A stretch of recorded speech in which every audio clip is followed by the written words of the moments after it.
Bonjour, j'ai trouvé un énoncé concernant, je veux dire, un exercice assez simple sur le cadre mobile. Pourquoi j'ai choisi cet exercice? Justement, il est relatif justement à plus ou moins la même chose de ce qui a été établi concernant le galvanomètre.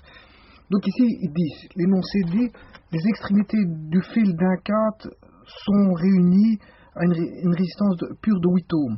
Donc les extrémités du fil d'un cadre sont réunies à une résistance pure de 8 ohms. Bon, ça c'est simple. Je vais le dessiner ici. Donc, ça veut dire qu'on a un cadre.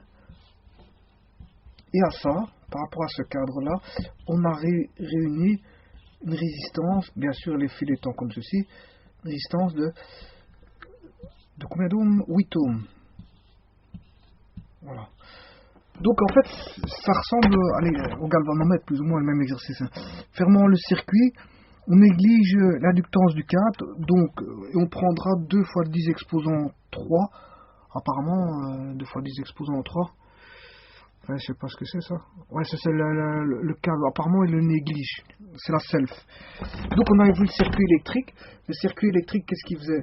On avait la self, la résistance, la force électromotrice de sortie et la résistance externe. Donc ici c'est la résistance externe justement. Ça c'est la résistance du galvanomètre, mais ici c'est pas un galvanomètre, c'est un cadre mobile. La résistance du cadre et la self. Apparemment il néglige la self parce que bon c'est une petite valeur. Alors bien sûr ici on a sûrement la force électromotrice, plus moins. Voilà, calculer l'intensité du courant qui traverse le cadre, la différence qui traverse le cadre, la différence de potentiel efficace. Donc il faut déterminer l'intensité qui traverse le cadre. Donc en fait, c'est l'intensité qui passe ici. Il va pas passer à travers le cadre et donc il va ressortir ici. Donc fatalement, c'est le courant qui passe comme ceci en fait. Voilà, grand I.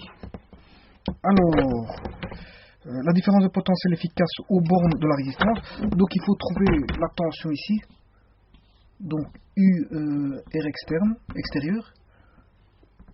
Oui, c'est ça. U tension extérieure. Alors, borne de R. La résistivité du fil de cuivre ρ est 1,6. Il donne le ρ.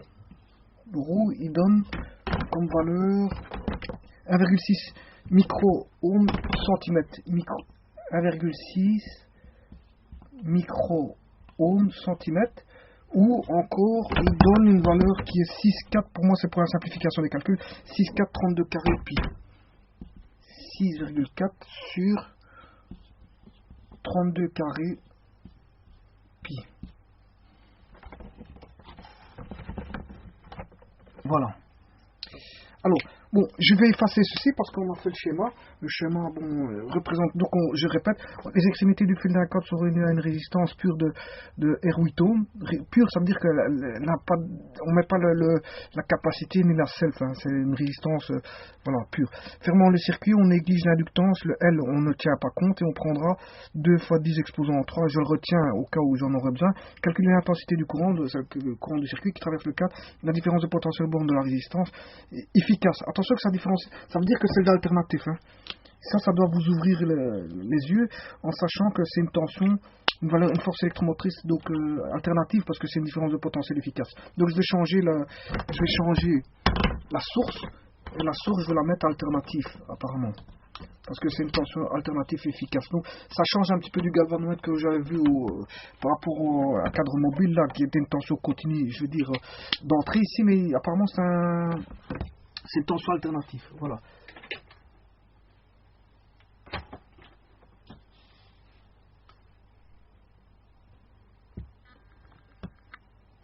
Donc il faut déterminer la tension, mais apparemment ça c'était le... Je m'excuse, j'ai pris... Ça commençait, l'énoncé commençait ici. Hein.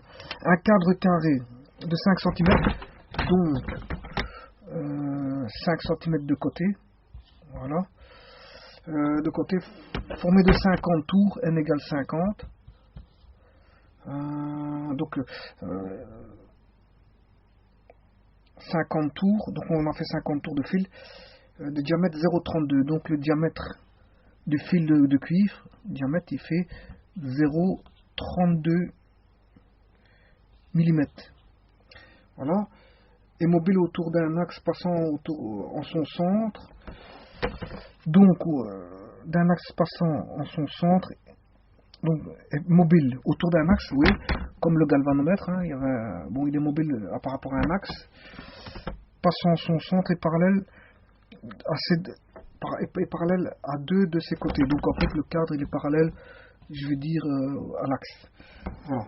Le cadre tourné à vitesse de 300 tours par minute dans un champ magnétique uniforme dont l'induction a pour intensité B 0,02 Tesla. Donc ici, l'induction B est constant et vaut 0,02 Tesla. Et le cadre tourne à la vitesse de 300 tours par minute. Donc le cadre tourne ici 5 cm. Mais il tourne à la vitesse de 500 tours par minute. Voilà. Bon, et la direction parallèle perpendiculaire au plan du cadre à l'origine des temps. Et la direction perpendiculaire au plan du cadre à l'origine des temps. Voilà.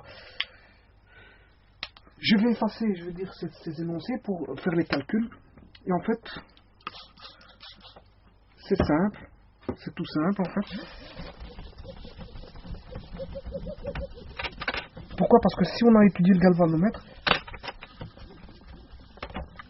voilà. En fait, dans le galvanomètre, qu'est-ce qu'on disait?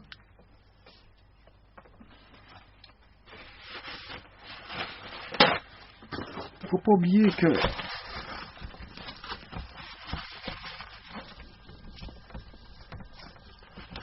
on a une force électromotrice E induite. Hein.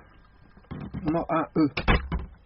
Ça, on l'avait dit que on avait une force électromotrice induite E. Et c'est ça qui va conditionner, je veux dire, tout le restant. Pourquoi? Parce que on sait bien que E égale moins défi sur dt. Défi sur dt.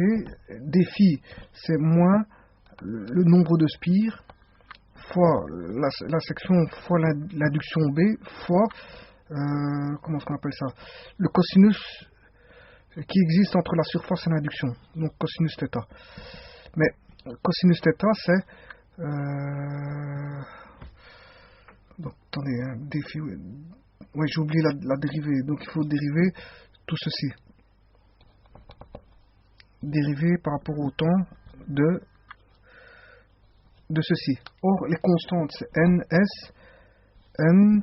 S, B, et il faut dériver cos θ par rapport au temps.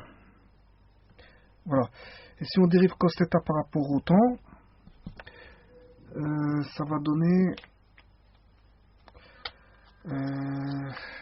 dérivée de cos, c'est moins sin. Moins sin, donc c'est moins N SB fois moins sinus θ fois la différentielle de θ par rapport au temps. Voilà. Donc moins par moins ça donne plus, ce qui fait, ça c'est la vitesse angulaire, N SB oméga sinus θ. Voilà la relation de la force électromotrice. Mais maintenant si je veux le E efficace, ben en fait c'est NSB sur racine de 2, parce qu'il faut la valeur efficace. Comme on a l'alternative, j'ai besoin de l'efficace, sinus θ. Voilà. Alors,